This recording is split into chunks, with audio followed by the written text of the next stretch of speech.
স্বার্থপর মানুষের অন্যতম বৈশিষ্ট্য হলো তারা নিজেরা কখনোই স্বীকার করতে চায় না তারা স্বার্থপর। কারো সাথে চরম অন্যায় করলেও সামান্য অনুশোচনাবোধ থাকে না তাদের।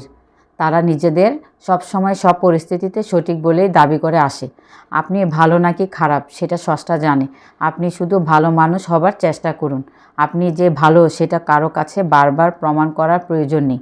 মনে রাখবেন, যার মন মানসিকতা যেমন সে আপনাকে তেমনই ভাববে। সুতরাং লোকে কি বলল তা এড়িয়ে চলুন। যে যেমন সে ভাববেও তেমন, এসব মন দিতে নেই। সফলতার পিছনে কারো সাহায্যের দরকার নেই, আল্লাহর রহমতই যথেষ্ট। আলহামদুলিল্লাহ। আমি আর পারছি না, এই কথাটা প্রুভ করতে হলে আপনাকে এই দুনিয়া ছেড়ে চলে যেতে হবে।